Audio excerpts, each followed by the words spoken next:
Selamat pagi Sobat Indah Jateng.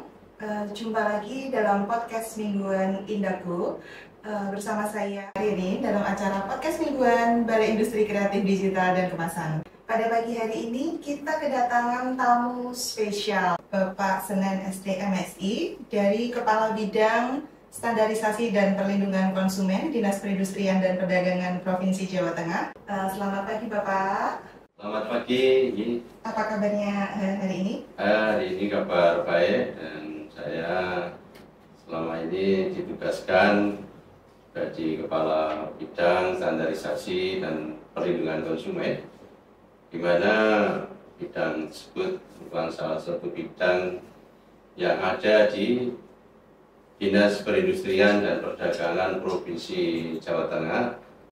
Kesempatan ini kami fokus kepada seksi standarisasi industri, di mana kami mengharapkan industri-industri yang ada di Jawa Tengah akan bisa bersaing di pasar global. Pak sebutkan kalau di SPK ini Pak, Standarisasi dan Perlindungan Konsumen itu ada pendaftaran terkait SNI dan juga HAGI nih? Iya, ada. Terkait fasilitasnya Bapak, bisa dijelaskan nggak Pak? Baik, terima kasih Pak Diri. Jadi untuk seksi standarisasi industri, kami memiliki kegiatan di mana ada dua, yaitu tentang fasilitasi sertifikasi SNI, dan yang kedua adalah fasilitasi untuk memperoleh HAGI, terutama kami adalah yang merek, karena lebih masyarakat saat ini untuk merek sangat dibutuhkan karena sebagai identitas usahanya. Terkait untuk fasilitasi SNI atau maupun merek itu selama ini tuh ada kendalanya nggak Bapak? Maksudnya untuk IKM mau untuk mendaftarkan terkait fasilitasi atau merek itu? Kendala pasti ada Mbak Diri, jadi terutama untuk yang sertifikasi SNI ya. Iya, betul. Ya, untuk sertifikasi SNI, untuk mengatasi kendala yang ada itu tadi, budaya untuk selalu meningkatkan mutu, untuk selalu bisa bersaing, ya itu masih kurang ya, budaya mutu itu. Kemudian perlu kita edukasi terlebih dahulu para pelaku usaha, apa itu SNI, apa itu sertifikasi dan sebagainya. Bahwa sertifikasi itu kan proses untuk memperoleh sertifikat ya sebenarnya, tapi dalam hal ini adalah proses untuk memperoleh pengakuan bahwa produk yang dibuat atau dihasilkan itu memenuhi salah satu standar yang diacu.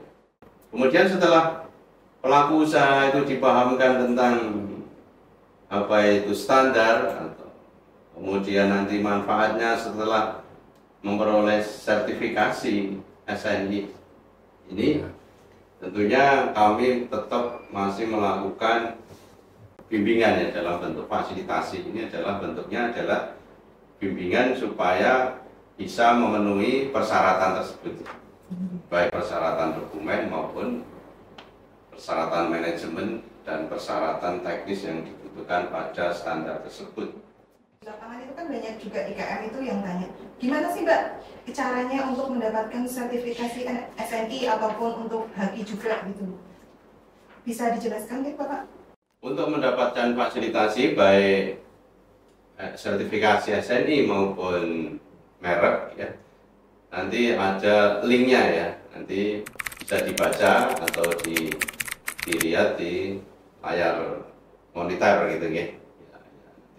Setelah itu nanti kita evaluasi ya, jadi dari data-data yang masuk dari para pelaku usaha yang masuk, nanti kita lakukan evaluasi. Yang pertama tentang administrasinya, kemudian kita juga melakukan verifikasi ke lapangan. Jadi kita juga kan sudah ada data-data, sudah ada itu kita verifikasi ke lapangan. Ya dari verifikasi itu nanti kita pilih yang sudah mendekati siap gitu, atau sudah siap lah gitu. Kita pilih yang memang siap. IKM atau Sobat Indah Jateng yang ingin mendapatkan fasilitasi SNI maupun merek, yang pertama itu harus mendaftarkan melalui link yang ada di bawah ini, Pak. Iya. Oke, betul. Ya. Untuk selanjutnya melakukan administrasi atau memasuk input dokumen di dalamnya. Setelah itu ada verifikasi dari pihak kita. Terus selanjutnya seleksi untuk yang mendekati nih Pak. Seleksi istilahnya gitu nih Pak.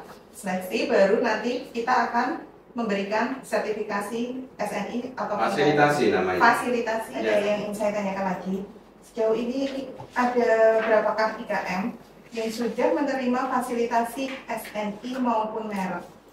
Kami dari tahun 2017 sampai sekarang ini untuk SNI sudah ada 54 pelaku usaha yang mendapat fasilitasi sertifikasi SNI.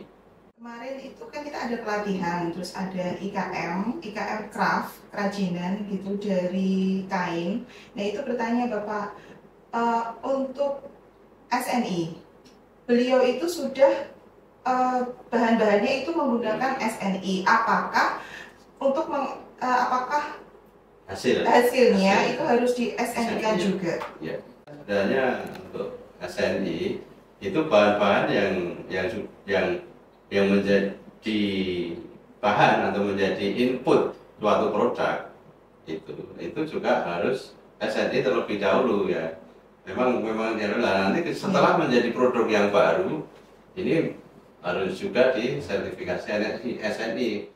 Baik Sobat Indah, sebelum kita tutup acara pada pagi hari ini, mungkin ada closing statement ya dari Bapak Senen gitu untuk terkait acara pada pagi hari ini, Bapak. Mengimbau kepada para pelaku usaha untuk meningkatkan kesadaran terhadap standar dan meningkatkan budaya mutu kita. Karena dengan budaya mutunya tinggi, kita bisa mencapai sertifikasi SNI tersebut ya.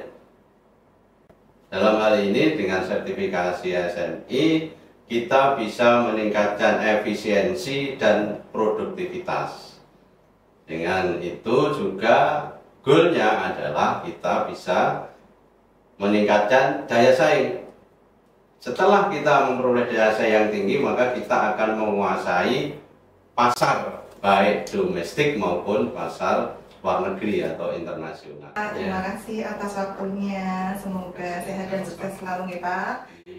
Semoga kita juga dapat bertemu di lain waktu dan kesempatan. Siap. Sampai jumpa di podcast selanjutnya. Dah.